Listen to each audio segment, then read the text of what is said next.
terjaring operasi justisi ternyata tak menghalangi seorang pria melakukan aksi penipuan. Berdalih meminjam uang untuk membayar sanksi administratif, seorang pria justru menipu rekan yang baru saja dikenalnya. Uang Rp500.000 dan ponsel korban pun dibawa kabur pelaku.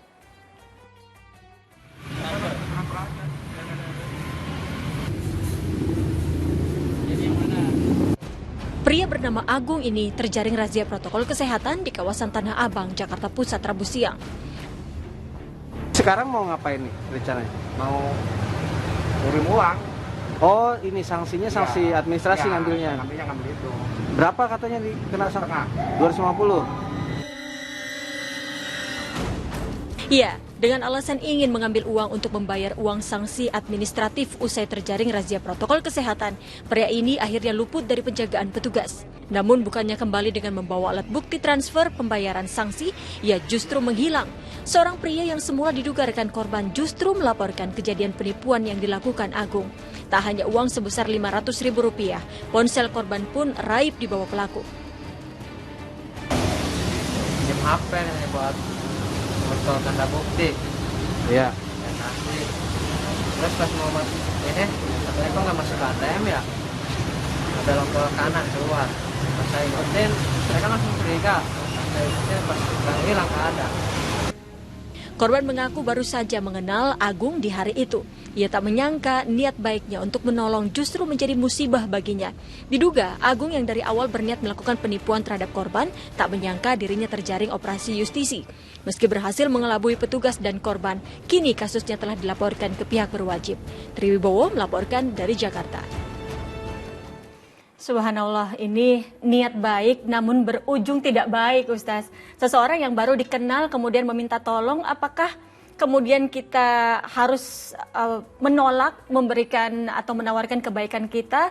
Namun ketika kita tawarkan ternyata terjadi seperti ini, Ustaz. Bagaimana kira-kira apa yang harusnya kita lakukan, Ustaz, dalam menolong orang?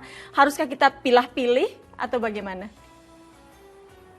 Ya, Mbak Utri, ini dua tindakan tercela yang dilakukan, yaitu yang pertama adalah tidak mengikuti protokol kesehatan dan ketika terjaring malah berusaha kabur.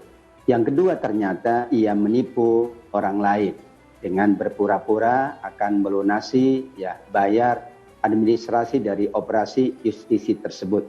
Kita katakan bahwa menolong itu adalah kebaikan. Menolong adalah kemuliaan. Menolong itu berpahala. Namun kita yang ketika dimintai tolong, tentu kita dalam tanda kutip memperhatikan orang tersebut. Ini belum dikenal, ini belum diketahui A sampai Z-nya. Karenanya di Basnas atau di lembaga yang lain amat sangat memperhatikan siapa yang layak untuk menjadi mustahik, yang menerima bantuan, yang menerima pertolongan. Insya Allah lebih kalau itu kelembagaan. Karena ia akan cross-check ke RT, RW, data-datanya juga insya Allah valid.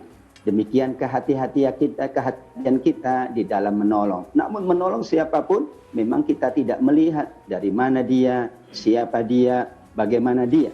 Namun akan lebih baik di era sekarang, ada lembaga-lembaga, ada yayasan-yayasan yang notabene insya Allah lebih clear, lebih aman. Dan harta kita juga nanti alokasinya sesuai dengan sasaran yang memang digariskan oleh agama, insya Allah. Insya Allah.